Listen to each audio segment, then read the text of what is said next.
গালে দাড়ি, লম্বা চুল, সন্ধ্যার পরে চোখগুলো করে ঢুল ঢুল। আমি জানতাম না, শুনলাম সেই সব নেতাদের অনেক গুণ। শুধু গ্লাসে করে তরল না, সন্ধ্যার পরে ধুয়ো দিয়ে শুকনো সেবাও শিবের নামে করেন। তার ফলে মাথা ঠিক মতো কাজ করে না, গোলমাল পাকাবার চেষ্টা করে। 2019 সালে আমাদের দিনাটা কুচবিহারের মানুষ ওকে ভোট দিয়ে এমপি করেছে।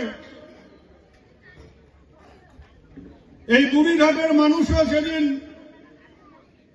বিভ্রান্তিতে ভুলে ওকে ভোট দিয়েছিল, জয়ী হয়েছিল।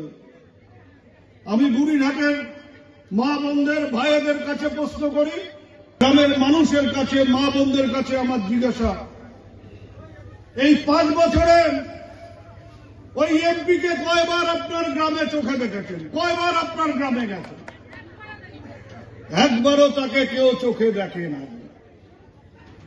একবারও তাকে তার মুখ দেখা যায়নি। মানুষকে শুধু ভাওতা দিয়ে গেছেন।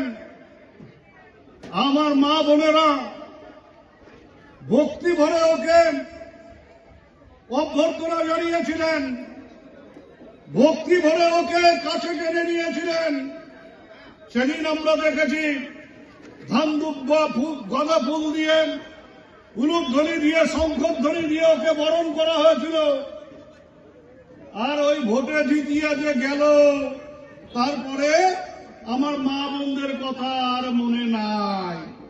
গ্রামে গঞ্জে মানসি এখন মুখ দেখিয়ে গান করে, তোমার দেখা নাই রে, তোমার দেখা নাই। মানুষকে ভাওতা দিয়ে গেছে। করোনায় যখন মানুষ ঘর থেকে বেরোতে পারে না, বাচ্চার মুখে কি খাবার দেবে, আমরা চেষ্টা করেছি মানুষের পাশে দাঁড়াবার। আমরা চেষ্টা করেছি সাধ্যমতো মানুষের কাছে আমাদের সাহায্য পৌঁছে দেওয়া, সহায়তা পৌঁছে দেওয়া। ওই এমপিকে একবারও দেখা যায়নি। ওই এমপি একবারও মানুষের পাশে এসে দাঁড়িয়ে বলেনি, এই যে মহামারী করোনা, এই করোনার সময় আমি আপনাদের পাশে আছি,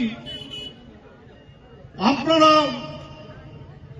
সাবধানে থাকুন, আমি আপনাদের পাশে দাঁড়িয়ে আপনাদের দিকে সহায়তার হাত বাড়িয়ে দেব। আমরা